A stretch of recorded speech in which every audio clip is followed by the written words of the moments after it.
आसमान को जमीन की तलाश मत कर, जी ले जिंदगी को खुशी की तलाश मत कर। तकदीर बदल जाएगी, मुस्कुराना सीख ले, इसकी वजह की तलाश मत कर।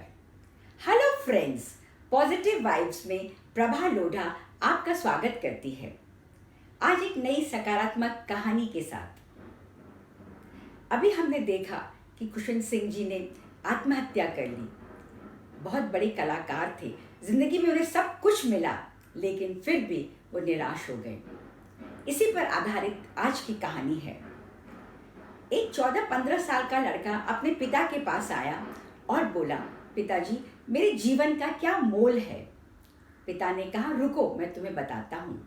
वो अंदर गए, तिजोरी में से एक छोटी डब्बी निकाली और उस डब्बी में एक पत्थर था और वो उसको दे दिया और बोले, इसी बाजार में जाओ और इसकी कीमत का पता लगाओ। तो बोले, मैं कैसे जाऊँ, किसको बेचूँ ये पत्थर। उसने कहा, पिताजी ने कहा, इसको बेचना नहीं है, खाली मैंने कहा इसकी कीमत लगा के आओ, और वो कीमत कैसे लगानी है वो तुम जानो, क्योंकि मैंने तुम्हें ये काम सौंप दिया है। लड़का बाजार में गया, वहाँ एक फल वाला था। उसने फल वाले को वो पत्थर दिखाया। तो पत्थर देख के बोला, ये तो बहुत सुंदर पत्थर है, मैं तुमको इसके वजह में 1 डजन एप्पल दे सकता हूँ। तब लड़के ने कहा, मुझे उसको बेचना नहीं है, और वो आगे बढ़ा।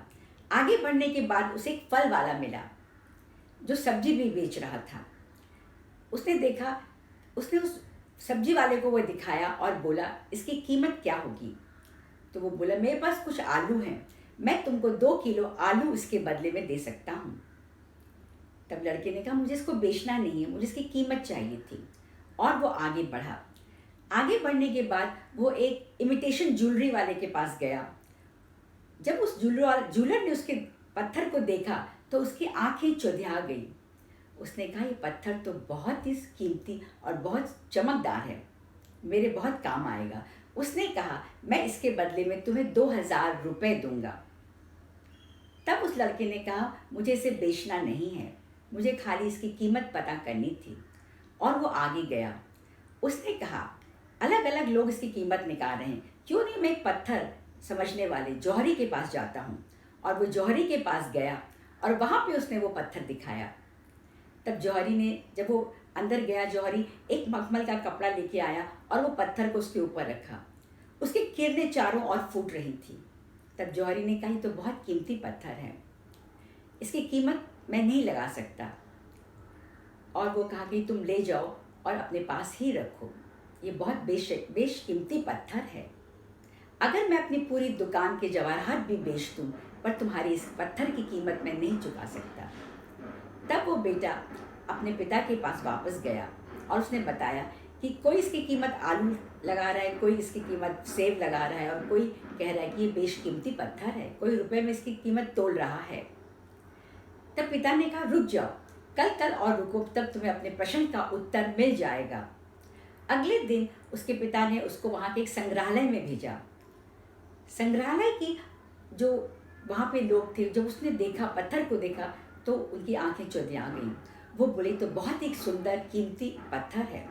उन्होंने कहा, ये पत्थर आज तक कोई भी संग्रहालय के पास नहीं आया है, अगर मैं इसकी कीमत निकालूं तो इसकी कीमत कुछ नहीं निकल पाएगी, यह बेशकीमती पत्थर है।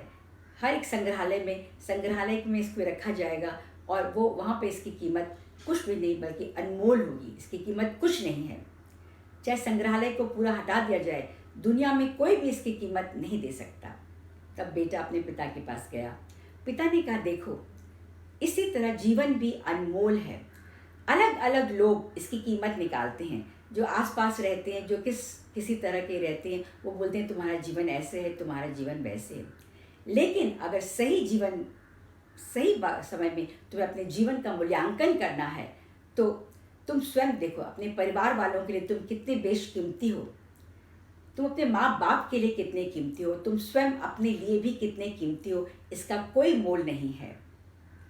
प्रभु ने तुम्हें कुछ काम के लिए यहाँ भेजा है, और वो काम करना सबसे बड़ी बात है। इसकी कोई जीवन का कोई मोल नहीं है। तुम आगे बढ़ते रहो और अपने काम में लगे रहो, यही इस जीवन का मोल है। इस तरह से हम देखते हैं कि सुखान सिंह ने जो अपना अंत कर लिया, शायद वो समझ न पाया कि वो अपने पिता के लिए, अपनी बहनों के लिए कितना अनमोल था। इसी तरह से हमें इस आत्महत्या का विचार बिल्कुल नहीं सोचना चाहिए। जीवन बहुत अनमोल है, हमें इसको आगे बढ़ाते रहना चाहिए। प्रभु की कृपा है कि हमें यह जीवन मिला है और हमें कुछ काम के लिए भेजा गया है, वो काम हमें पूर्ण करना है। आशा करती हूँ आपको मेरी कहानी पसंद आई होगी। फिर मिलेंगे। जय हिंद, जय भारत।